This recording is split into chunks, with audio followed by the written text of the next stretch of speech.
नमस्ते छात्रों।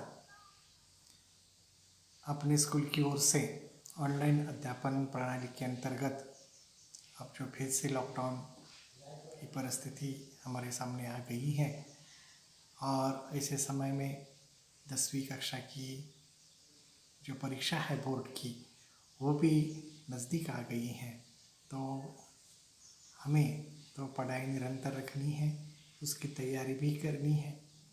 इसलिए मैं इस वीडियो के माध्यम से 8वीं 9वीं और 10वीं कक्षा की तीनों कक्षाओं के लिए जो एक उपयोगी घटक है व्याकरण का काल परिचय, उस काल परिचय घटक के बारे में और काल परिवर्तन किस प्रकार होता है, उसके फार्मूले क्या क्या हैं, यह बहुत आसान तरीके से या इस वीडियो के माध्यम से मैं आपसे समझाने का प्रयास यहाँ आज करूँगा। आशा है आपको यह नया प्रयास बहुत ही अच्छा लगेगा। तो छात्रों, क्रिया के काल, तो संज्ञा, सर्वनाम, विशेषण और क्रिया, ये शब्द के जो भेद है उसमें से चौथा भेद विकारी शब्दों के अंतर्गत जो आता है वो है क्रिया, जिसके बिना वाक्य का अर्थ ही पूरा नहीं होता। और इस क्रिया से हमें समय का बोध होता है और क्रिया के जिस रूप से समय का बोध होता है तो इस आधार पर काल बनाए गए हैं छात्रों। समय का बोध यानी जो क्रिया है अभी घट रही है, कल घटित हो चुकी थी और आगे घटित होगी। कुछ क्रियाएं अभी घटित होती रहती हैं, कुछ क्रियाएं बीती हुए घटनाएं हमको बताती हैं और कुछ क्रिया हम ऐसा उल्लेख करते हैं बोलते समय कि आगे आने वाले समय में वो घटित हो जाएगी। इस आधार पर क्रिया के सामान्य तौर पर छात्रों 3 भेद होते हैं। पहला बोध होता है वर्तमान काल, दूसरा प्रकार होता है भूतकाल और तीसरा प्रकार होता है भविष्यत काल। तो वर्तमान काल यानी क्रिया अभी शुरू है, क्रिया शुरू है उस वाक्य के अंत में, जैसे कि यहाँ अपने स्क्रीन पर आपको दिखाई दे रहा है कि उस क्रिया का अंत है और हु इन दोनों शब्दों से होता है। दूसरा प्रकार है भूतकाल। भूतकालीन वाक्य जो होते हैं उन भूतकालीन वाक्यों का अंत था, थी और थे इन शब्दों के साथ होता है। जिस प्रकार वाक्य का कर्ता अगर पुल्लिंग हो तो भूतकाल के वाक्य का अंतिम शब्द था होगा, अगर कर्ता स्त्रीलिंग है तो भूतकालीन वाक्य का अंतिम शब्द थी होगा और कर्ता वाक्य का कर्ता बहुवचन में होगा तो अंतिम शब्द थे होगा। यानी कर्ता के अनुसार, लिंग वचन के अनुसार भूतकाल में था, थी, थे शब्दों का प्रयोग हमेशा हमें दिखाई देता है। अब भविष्यत काल के बारे में जो है वो अब क्रिया जो होती है वो होने वाली होती है, यानी भविष्य में घटित होने वाली जो क्रियाएं होती हैं ऐसे क्रियाओं को हम भविष्य काल कहते हैं। और भविष्यत काल के जो वाक्य होते हैं उन वाक्यों का अंतिम शब्द का अंतिम अक्षर गा, गी, गे, जिस प्रकार हमने कर्ता और लिंग वचन के अनुसार अंतिम शब्द जो होता है, अगर पुल्लिंग में कर्ता होगा तो अंतिम शब्द गा होगा, स्त्रीलिंग करता होगा तो गी होगा और बहुवचन में करता होगा तो गे होगा। इस प्रकार हम यहाँ देखते हैं कि क्रिया के काल के द्वारा हमें समय का बोध होता है। सामान्य तौर पर क्रिया के 3 भेद है, वर्तमान काल, भूतकाल और भविष्य काल। भाषाओं में इन कालों को बहुत ही महत्व होता है छात्रों। तो पहला भेद होता है वर्तमान काल और इस वर्तमान काल के 3 भेद हैं। और इस वर्तमान काल के वाक्य के अंत में मैंने पहले भी आपको बताया है कि है उस वाक्य के अंतिम जो अक्षर होता है होता है या हूँ होता है, और यह है और हूँ 100% वाक्य के अंतिम आता ही है। यानी वर्तमान काल की जो हम परिभाषा यहाँ मैंने दी है वो इस प्रकार है कि क्रिया के जिस रूप से कार्य का वर्तमान काल में होना पाया जाता है तो उसे वर्तमान काल कहते हैं। और वर्तमान काल के कितने भेद हैं? 3 उपभेद है। पहला भेद है सामान्य वर्तमान काल, दूसरा भेद है अपूर्ण वर्तमान काल और तीसरा उपभेद है पूर्ण वर्तमान काल। मैंने आपको तीनों कक्षाओं में एक चार्ट के द्वारा ये बातें समझाई है। अब इस बार मैं एक अलग तरीके से ये बातें आपको समझाने का प्रयास करता हूँ। तो सामान्य वर्तमान काल का हम जब उदाहरण देखते हैं तो पहला उदाहरण है मैं आम खाता हूँ। यहाँ मैं शब्द है, देखिए छात्रों यहाँ टाइपिंग मिस्टेक में म हो गया है तो मैं आम खाता हूँ। दूसरा वाक्य है बच्चा रोता है। वर्तमान में जब क्रिया अधूरी है या पूरी हो गई है, इसका बोध नहीं होता, तब वह क्रिया सामान्य वर्तमान काल की होती है। देखिए छात्रों, वर्तमान काल, भूतकाल और भविष्य काल ये तीनों प्रकार के काल है, मैंने बताए हैं।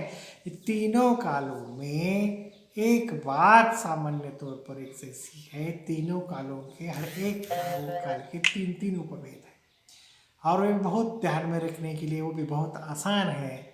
सामान्य वर्तमान काल, अपूर्ण वर्तमान काल और पूर्ण वर्तमान काल। उसी प्रकार सामान्य भूतकाल, अपूर्ण भूतकाल और पूर्ण भूतकाल। उसी प्रकार भविष्यत काल के अंतर्गत भी सामान्य भविष्यत काल, अपूर्ण भविष्य काल और पूर्ण भविष्य काल, इस प्रकार के भेद है। तो अब आप देखते हैं सामान्य वर्तमान काल। तो मैंने यहाँ उदाहरण दिए हैं, मैं आम खाता हूँ, बच्चा रोता है। यानी वर्तमान काल, सामान्य वर्तमान काल में जब क्रिया हो गई है या नहीं हो गई है, पूरी हो गई है या अधूरी रह गई है, इसका हमें निश्चित बोध नहीं होता। ऐसी स्थिति में ऐसे वाक्यों को हम क्या कहते हैं? वर्तमान काल कहते हैं। तो सामान्य वर्तमान काल जो है वह है धातु प्लस ता ऑब्लिक ती ऑब्लिक ते प्लस है ऑब्लिक हु। यानी धातु जो होता है, धातु का मतलब होता है मूल शब्द। धातु का मतलब होता है मूल शब्द। ये देखिए यह जो वाक्य है मैं आम खाता हूँ, इस वाक्य में खाता यह क्रिया है। खाता यह क्या है? क्रिया है। खाता क्रिया का मूल धातु है खा। खाता क्रिया का मूल शब्द यानी मूल धातु रूप क्या हुआ? खा। अब इस खा को हमें मिलाता है ता ती ते। सामान्य वर्तमान काल में हर एक क्रिया को ता ती ते 3 जो प्रत्यय होते हैं वो हर एक क्रिया को लगते ही है। देखिए यहाँ मैं आम खाता हूँ का सामान्य वर्तमान काल हमें करना है तो हमें खाता क्रिया का मूल रूप यानी धातु हमने देखा वो है खा, उससे हम प्रत्यय लगाते हैं ता ती ते। वो किस प्रकार लगाने हैं? कर्ता के अनुसार लगाने हैं। अगर कर्ता पुल्लिंग है तो ता लगेगा, कर्ता स्त्रीलिंग है तो ती लगेगा और कर्ता बहुवचन में है तो ते लगेगा। तो यहाँ मैं आम खाता हूँ, मैं जो पुल्लिंग है इसलिए ता, हम उसे खा के लिए ता प्रत्यय हम जोड़ते हैं और पुल्लिंग होने के कारण अंतिम शब्द भी हु, इस प्रकार के हम जोड़ते हैं। तो सामान्य वर्तमान काल का रूप क्या हुआ? मैं आम खाता हूँ। उसी प्रकार बच्चा रोता है। उसी प्रकार देखिए ये नीचे एक उदाहरण दिया है, बिल्ली कमरे में आई थी। ये इसका सामान्य वर्तमान काल करना है, यहाँ परिवर्तन करना भी हमें सीखना है बच्चों। तो बिल्ली कमरे में आई थी, ये जो वाक्य है ये वाक्य पूर्ण भूतकाल का वाक्य है, पूर्ण भूतकाल का वाक्य है। अब इस वाक्य को हमें सामान्य वर्तमान काल में परिवर्तित करना है। तो हम इस प्रकार ये वाक्य परिवर्तित करेंगे, बिल्ली कमरे में आती है। यहाँ आई ये जो क्रिया है, उस आई क्रिया का मूल धातु है आ, और बिल्ली स्त्रीलिंगी होने के कारण हमने उसे प्रत्यय लगाया ती, शब्द बन गया आती, और अंत में शब्द लग गया है, तो वाक्य सामान्य वर्तमान काल का बन गया बिल्ली कमरे में आती है। तो छात्रों, आपको समझ में आया होगा सामान्य वर्तमान काल। अब दूसरा प्रकार हम देखते हैं अपूर्ण वर्तमान काल। जैसे क्या कुछ उदाहरण दिए, मैं खत लिख रहा हूँ, गाड़ी आ रही है, पिताजी खाना खा रहे हैं, सुरेश रो रहा है। ये 4 उदाहरण यहाँ दिए हैं, और इस पर हमें परिभाषा इसकी यहाँ हम अपूर्ण वर्तमान काल की देखेंगे कि क्रिया के जिस रूप से यह बोध होता है कि क्रिया अभी चल रही है, अधूरी है, इसका मतलब है पूरी नहीं हुई है। अपूर्ण वर्तमान काल में हमें यह बोध होता है कि क्रिया अभी चल रही है, अधूरी है, पूरी नहीं हुई है। इसका बोध हुआ ऐसे वाक्य में हमें लगता है, ऐसे वाक्यों को हम क्या कहते हैं, अपूर्ण वर्तमान काल का वाक्य कहते हैं।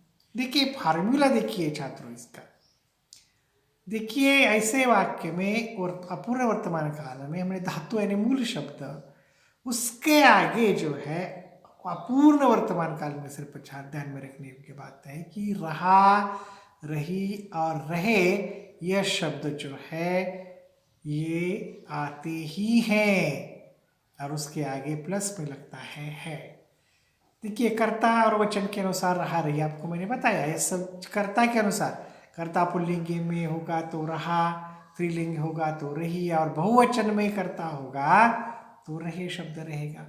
और यह रहा, रही, रहे जो शब्द है वह अपूर्ण क्रिया के वाचक शब्द है।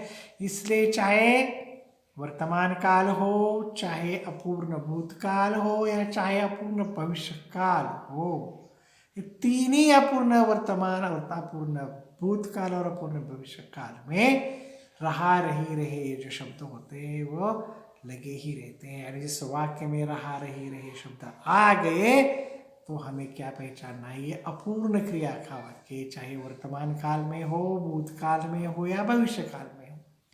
तो अभी देखते हैं कि अगर रहा, रही, रहे के आगे है तो यह वाक्य किसका है, वर्तमान काल का है। देखिए लड़के खेलते हैं, यहाँ ता ती ते के अनुसार ते लगा है खेल धातु के लिए, तो यह वाक्य कौन से काल का है, तो यह सामान्य वर्तमान काल का वाक्य है। अब हमें इस वाक्य को, लड़के खेलते हैं, इस वाक्य को हमें अपूर्ण वर्तमान काल में परिवर्तित करना है। तो इस फार्मूले के अनुसार हम क्या करेंगे, खेलते हैं जो क्रिया है उसका मूल धातु है खेल। ठीक है, खेलते शब्द का मूल धातु खेल हमने अलग रखा, ते को हमने हटा दिया और खेल शब्द रह गया। और लड़के बहुवचन है, इसलिए रहा, रही, रहे में हमने लगाया जो लाल अक्षर में लिखा है, देखिए छात्रों, रहे, और उसके आगे बहुवचन लड़के है, इसलिए है, और उसके उस पार अनुस्वार यानी बिंदी हमने दी है ना, तो वाक्य बन जाता है लड़के खेल रहे हैं। इसी प्रकार दूसरा उदाहरण देखिए, मैं आम खाता हूं। खाता इस क्रिया का धातु क्या है, यानी मूल शब्द क्या है, खा, तो हमने लिखा ता को हमने हटा दिया, और मैं यह पुल्लिंग होने के कारण रहा, रही, रहे में से रहा लगा दिया, और अंत में हूँ लिख दिया, वाक्य बन गया मैं आम खा रहा हूँ। यानी अपूर्ण वर्तमान काल में क्रिया को रहा, रही, रहे लगता ही है, यह जो बात है छात्रों आपको ध्यान में रखनी है, ये भूलना नहीं चाहिए। तीसरा प्रकार हम देखते हैं पूर्ण वर्तमान काल। यहाँ उदाहरण दिए हैं, मुझे इनाम मिला है, चंदन गांव से आया है, मैंने खाना खाया है, उसकी शादी हो गई है। अब इसकी हम परिभाषा देखेंगे, क्रिया के जिस रूप से यह बोध होता है कि क्रिया वर्तमान में ही पूरी हो गई है, उसे पूर्ण वर्तमान काल कहते हैं। देखिए, क्रिया के जिस रूप से यह बोध होता है कि क्रिया वर्तमान में ही पूरी हो गई है। देखिए, सामान्य वर्तमान काल में क्रिया पूरी हुई या अधूरी रही, इसका हमें निश्चित बोध नहीं हुआ। अपूर्ण वर्तमान काल में हमें यह बोध हुआ कि क्रिया अब चल रही है, अरे अधूरी है, पूरी नहीं हुई है। अब पूर्ण वर्तमान काल में हम निश्चित तौर पर हमें पता चलता है कि क्रिया अभी अभी पूरी हो गई है, अधूरी नहीं रह गई है, पूरी हो गई है, इसका बोध हमें होता है।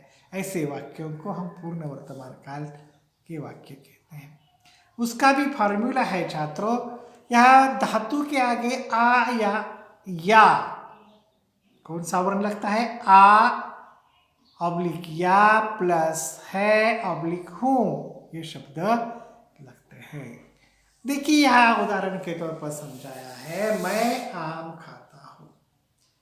खाता हूं, इसलिए यह सामान्य वर्तमान काल का वाक्य है, तातीते। अब इस सामान्य वर्तमान काल के वाक्य को हमें पूर्ण वर्तमान काल में परिवर्तित करना है। तो हम पहले क्या करेंगे? उस फॉर्मूला के अनुसार हम पहले ढूंढ लेंगे धातु, यानी क्रिया का धातु। खाता ये क्रिया है, उसका धातु खा आ गया और उसको आया या जोड़ेंगे तो या जोड़ दिया है और उसके आगे है लिखा है। तो मैंने आप खाया है, यह पूर्ण वर्तमान काल में यह वाक्य बन गया है। उदाहरण के तौर पर दूसरा वाक्य यहां दिया है, तारे चमक रहे हैं। तारे चमक रहे हैं, अपूर्ण वर्तमान काल, यानी अपूर्ण वर्तमान काल का यह वाक्य है। तो हमें उसे पूर्ण वर्तमान काल में जोड़ना है। तो उसका तारे चमके हैं, तो यहाँ जो है आ और या के बजाय के शब्द, यानी ये हमने यहाँ जोड़ा है। चमक का ये जो क्रिया है, चमकना का मूल शब्द है चमक, और उसे ए जोड़ने से चमके शब्द बन जाता है। तो पूर्ण वर्तमान काल में ये वाक्य होगा, तारे चमके हैं। आए समझ में? अब दूसरा प्रकार हम देखते हैं भूतकाल का। भूतकाल यानी क्रिया घटित हो गई है। क्रिया के जिस रूप से यह बोध होता है कि क्रिया होता है कि कार्य बीते हुए समय में हो गया है, उसे भूतकाल कहते हैं। यानी अतीत, यानी घटित हुआ, अतीत ऐसा कहते हैं। तो इस भूतकाल के भी मैंने पहले बताया था, उसी प्रकार 3 भेद हैं। पहला भेद है सामान्य भूतकाल, दूसरा भेद है अपूर्ण भूतकाल और तीसरा उपभेद है पूर्ण भूतकाल। इस प्रकार इस काल के भी 3 भेद हैं। तो हम पहले देखेंगे सामान्य भूतकाल, जिस क्रिया से यह बोध होता है कि भूतकाल में क्रिया का मतलब होता है कार्य, अभी अभी हो गई है। ये जो क्रिया है अभी अभी हो गई है, अभी हो गई है। लेकिन ये अभी हो गई है, ये पूरी हो गई है या अधूरी रह गई है, इसका निश्चित बोध हमें नहीं होता। लेकिन ये पता चलता है कि अभी पूरी हो गई है, अभी अभी हो गई है। पूरी या अधूरी है मालूम नहीं है, लेकिन हो गई है, अभी अभी हो गई है। उसे हम क्या कहेंगे? सामान्य भूतकाल कहेंगे। इसका उदाहरण देखिए, मैंने खाना खाया। मैंने खाना खाया, अभी अभी खाया है, लेकिन मैंने पूर्ण रूप से खाना खाया है या थोड़ा सा ही खाया, इसका निश्चित बोध हमें नहीं होता, इसलिए सामान्य भूतकाल है। पिताजी गाँव गए हैं, लेकिन वहाँ पहुँचे हैं, पहुँचने वाले हैं, पहुँचे हैं या नहीं, इसका पता हमें नहीं चलता, इसलिए ये सामान्य भूतकाल है। तीसरा उदाहरण है, तुम्हारा पत्र मिला। पत्र मिला, ये पत्र मिल रहा है, लेकिन उसने पत्र मिला है, उसके पास मिला है, पढ़ा है, ये क्रिया मालूम नहीं होता पत्र का इस प्रकार का मिला है, आधा मिला है, पूरा मिला है, फटा हुआ मिला है, उसका पता ठीक तरह से नहीं चलता, तो सामान्य भूतकाल है। हम धर्मशाला पहुँचे, अभी अभी पहुँचे हैं, पहुँचने ही वाले हैं, ऐसी क्रिया को हम सामान्य भूतकाल कहते हैं। देखिए उसका फार्मूला भी है छात्रों। उसके फार्मूला के अंतर्गत सामान्य धातु यानी मूल शब्द बने यहाँ बताया है। उसके बाद आ या लगता है लिंग के अनुसार। देखिए मैंने खाना खाया जो ये वाक्य है उदाहरण दिया है, तो उसका हमें क्या करना है, सामान्य भूतकाल करना है। तो यहाँ उसका सामान्य भूतकाल हुआ है माँ खाना पकाती हैं। धातु अगर सकर्मक हो तो कर्ता को ने प्रत्यय लगता है ना। मैंने खाना खाया जो सामान्य भूतकाल का वाक्य है ना। माँ खाना पकाती है, इस वाक्य पकाती है ये जो वाक्य है वो किस काल का वाक्य है, तातीते लगाए इसलिए सामान्य वर्तमान काल का वाक्य है। और यह कर्ता जो है धातु जो है पकना पकाती है, यहाँ जो पकना धातु है वो सकर्मक होता है, उसे कर्म हमेशा लगता ही है। तो ऐसे वाक्य में कर्ता को क्या लगता है, ने प्रत्यय लगता है। तो यहाँ माँ ने खाना पकाया,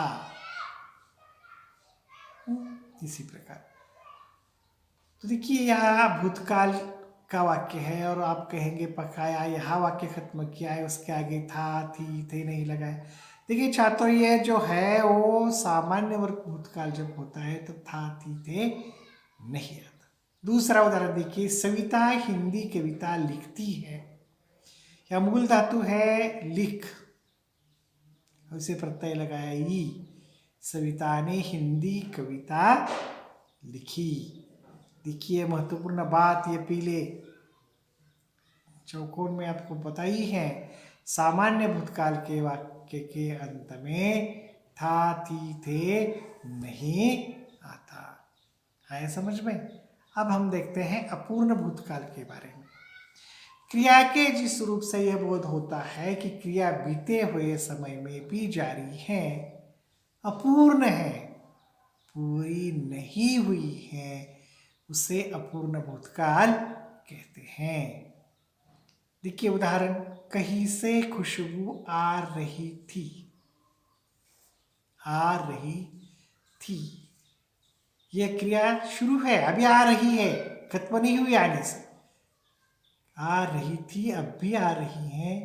ये जो क्रिया शुरू है, क्रिया जारी है, अधूरी है, अधूरी हो रही थी, इसका बोध हमें होता है। जिस रूप से क्रिया के बीते हुए समय में भी जारी है, जारी अपूर्ण है, पूरी नहीं हुई है। जब मैं वहां था तब खुशबू आ रही थी, वह आगे बढ़ रहा था। जब मैंने देखा वह आगे बढ़ रहा था, फिर क्या हुआ मुझे मालूम नहीं। पेड़ पौधे पानी के लिए तरस रहे थे जब मैं गाँव गया था तब। अब उनका हाल क्या है मुझे मालूम नहीं है कि जब मैंने देखा था तो वह अधूरा था, तरस रहे थे। अब उन्हें पानी मिला होगा, शायद वो अच्छे हुए होंगे, पानी नहीं मिला होगा, जल गए होंगे, ये पता नहीं है, अपूर्ण है क्रिया। पिताजी खाना खा रहे थे जब मैं घर में था तब पिताजी खाना खा रहे थे। जब मैंने देखा था यानी भूतकाल में मैंने देखा था खाना खा रहे थे, अब उनका खाना खा गए होंगे, पूरा खाना खाया होगा ये तो मालूम नहीं थी, खाना खा रहे थे। इस प्रकार के वाक्य में रहा रही रहे शब्द आते हैं छात्रों। तो इसका फार्मूला भी यहाँ है, यानी धातु को रहा रही रही लगेगा और अंत में था थी थे जिस प्रकार रहा रही रही लगता है उसी प्रकार था थी थे लिंग वचन के अनुसार आता है। गाड़ी आती है, ये जो वाक्य है सामान्य भूतकाल का, अगर हमें इसे अपूर्ण भूतकाल में परिवर्तित करना है तो हम इस प्रकार करेंगे, गाड़ी आ रही थी, मूल धातु आती का मूल धातु आ, उसके आगे लगे रही, यानी गाड़ी स्त्रीलिंगी शब्द है इसलिए, और स्त्रीलिंग होने के कारण अंतिम शब्द आ गया थी, तो वाक्य बन गया गाड़ी आ रही थी। बंदर पेड़ पर चढ़ते हैं, यह भी सामान्य वर्तमान काल का वाक्य है, इसे भी हम पूर्ण भूतकाल में परिवर्तित करके याद दिया है। बंदर पेड़ पर चढ़ रहे थे, चढ़ते शब्द का मूल धातु चढ़, उसे बहुवचन होने के कारण रहे लग गया और बहुवचन होने के कारण अंत में थे आ गया। तो वाक्य बन गया बंदर पेड़ पर चढ़ रहे थे। अब तीसरा प्रकार जो अंतिम है भूतकाल का, पूर्ण भूतकाल। क्रिया के जिस रूप से यह बोध होता है कि कार्य समाप्त हुए बहुत समय बीत चुका है, उसे पूर्ण भूतकाल कहते हैं, है ना। क्रिया के जिस रूप से यह बोध होता है कि कार्य समाप्त हुए बहुत समय बीता चुका है, उसे पूर्ण भूतकाल कहते हैं। क्रिया घटित हो चुकी है, समाप्त हो चुकी है, भूतकाल हो जाता है। उदाहरण है, बंदर पेड़ पर चढ़ा था, बारिश हो गई थी। जब मैंने देखा था बंदर पेड़ पर चढ़ा था, चढ़ रहा नहीं, चढ़ा था, बारिश हो गई थी, खत्म हो गई थी, बारिश गिरकर अब बंद हो गई थी, हो गई थी बारिश। पिछले साल मेहमान आए थे, इसी समय पिछले साल मेहमान आए थे, पिछले साल पिताजी ने पत्र लिखा था। अब के समय में कल पिताजी ने इस समय तक पत्र लिखा था। ये जो क्रिया जो होती है भूतकाल की क्रिया है, उसका भी फॉर्मूला है छात्र। देखिए यहाँ भी मूल धातु को आ ऑब्लिक या लगता है और उसके आगे प्लस में था, थी, थे, वह कर्ता के अनुसार लगता है। गाड़ी आती है, यह जो सामान्य भूतकाल का जो वाक्य है, पूर्ण भूतकाल में हो गया गाड़ी आई थी। मूल धातु आती क्रिया का आ, उसे लग गया ई, आई बन गया, और गाड़ी स्त्रीलिंगी होने के कारण थी प्रत्यय, थी जो है वो अंत में। बंदर पेड़ पर चढ़ते हैं, बंदर पेड़ पर चढ़े थे, इस प्रकार इसका पूर्ण भूतकाल हो जाएगा। अब देखिए छात्रों, भविष्य काल। क्रिया के जिस रूप से यह बोध होता है कि कार्य आने वाले समय में होगा, उसे भविष्य काल कहते हैं। उसके ही छात्रों तीन भेद होते हैं, एक सामान्य भविष्य काल, अपूर्ण भविष्य काल और पूर्ण भविष्य काल। इसी प्रकार के ये जो रूप होते हैं। सामान्य भविष्य काल का भी फॉर्मूला है छात्रों। यहाँ धातु होगा, उसे गागी के शब्द लगेगा। जैसे कि वह उदाहरण दिया है, मैं तुम्हारी रक्षा करता हूँ, ये सामान्य वर्तमान काल का। सामान्य भविष्य काल किस प्रकार होगा, मैं तुम्हारी रक्षा करूंगा। दूसरा वाक्य है, पिताजी आते हैं, तो आना का आ, उसे गे प्रत्यय लगेगा, वह जगह पिताजी आएंगे। दूसरा प्रकार है भविष्य काल का, पूर्ण भविष्य काल। क्रिया के जिस रूप से यह बोध होता है कि कार्य आने वाले समय में भी जारी रहेगा, पूरा नहीं होगा, उसे अपूर्ण भविष्य काल कहते हैं। जैसे कि सुरेश गाना गा रहा होगा, बारिश हो रही होगी, कल सुरेश गाना गा रहा होगा, कल बारिश है, अगले साल बारिश हो रही होगी। इस समय हमारे घर मेहमान आ रहे होंगे, कल इस समय कल हमारे घर में मेहमान आ रहे होंगे। उसका भी छात्रों फार्मूला है, यानी धातु और धातु को रहा, रही, रहे और उसके आगे प्लस में गागी गे लगाना है। देखिए मैंने बताया था, सामान्य पूर्ण वर्तमान काल हो, चाहे अपूर्ण वर्तमान काल हो, चाहे अपूर्ण भूतकाल हो, या चाहे अपूर्ण भविष्य काल हो, इस वाक्य में रहा, रही, रहे अपूर्णवाचक शब्द आते ही है लिंग और वचन के अनुसार। सुरेश गाना गा रहा होगा, है ना। गा जो है वो मूल शब्द धातु होने के कारण उसे रहा लग गया। बारिश हो रही होगी, हमारे घर मेहमान आ रहे होंगे, इस प्रकार यह अपूर्ण भविष्य काल होता है। और पूर्ण भविष्य काल क्रिया के जिस रूप से यह बोध होता है कि क्रिया आने वाले समय में पूरा होगा, कार्य आने वाले समय में पूरा होगा, उसे पूर्ण भविष्य काल कहते हैं, है ना। आने वाले समय में पूर्ण होगा, अब नहीं हो गया है, होगा। सुरेश ने गाना गाया होगा, कल इस समय उसका गाना गाकर हो गया होगा, कल, अरे आगे हो जाएगा, होने वाला है, भविष्य काल। बारिश हो गई होगी, अरे कार्य भविष्य काल में पूरा होगा, अधूरा नहीं रहेगा, ऐसा बोध हमें होता है पूर्ण भविष्य काल में। हमारे घर बारिश हो गई होगी, उसका भी फार्मूला है छात्रों, धातु धातु के आगे गया गई गए ये शब्द लगता है, और उसके भी आगे प्लस पे कर्ता और वचन के अनुसार होगा, होगी, होगे ये शब्द लगेंगे। उदाहरण के तौर पर सूरज ने गाना गाया होगा, बारिश हो गई होगी, हमारे घर मेहमान आ गए होंगे। इस प्रकार के ये वाक्य बन जाएंगे। तो काल के भेदों का जो ये फार्मूला है छात्रों, ये मैंने बहुत ही छोटे में आपके ध्यान में रखे, इसलिए इस 9 प्रकार जो होते हैं काल के, यानी सामान्य वर्तमान काल, सामान्य भूतकाल, सामान्य भविष्यकाल का एक कॉलम मैंने बनाया है। अपूर्ण वर्तमान काल, अपूर्ण भूतकाल, अपूर्ण भविष्यकाल, उसी प्रकार पूर्ण वर्तमान काल, पूर्ण भूतकाल और पूर्ण भविष्यकाल, जो 9 प्रकार है उसमें एक ही वाक्य का परिवर्तन करके यहाँ दिया है, और उसके आगे उसके फार्मूले संक्षेप में आपके समझ में आने के लिए ये चार्ट में दिए हैं। आपको अगर ये चार्ट आप हमेशा ध्यान में रखेंगे तो जितने साल आप हिंदी पढ़ेंगे, हर कक्षा में एमए तक, उसके आगे भी एमपीएससी यूपीएससी की परीक्षाओं में, हर कोई स्पर्धा परीक्षाओं में हिंदी विषय में ये काल महत्वपूर्ण होता है।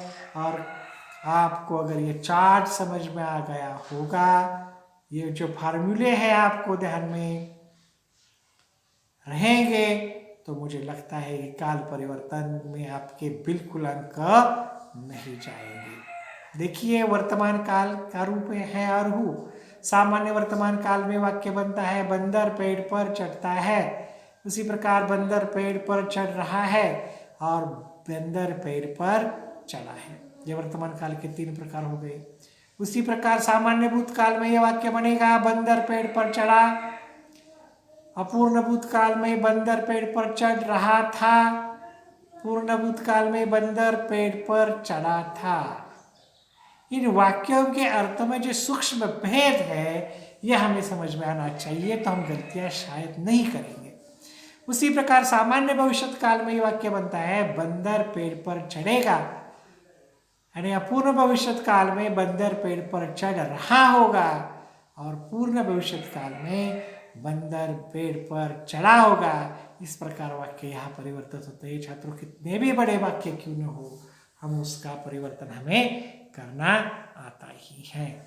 तो छात्रों, मैंने आपको बहुत आसान तरीके से ये कालों का परिचय और उसका परिवर्तन किस प्रकार करना है, उसके फार्मूले जो है वो क्या क्या है, वो बहुत ही आसान भाषा में समझाने का प्रयास किया है। आशा है आपको समझ में आया होगा। अगर कुछ आपकी बातें समझ में नहीं आई हो तो आप मुझे बेझिझक फ़ोन कीजिए, मैं फ़ोन पर आपको फिर बताने का प्रयास करूँगा। तब तक के लिए नमस्ते, मिलेंगे।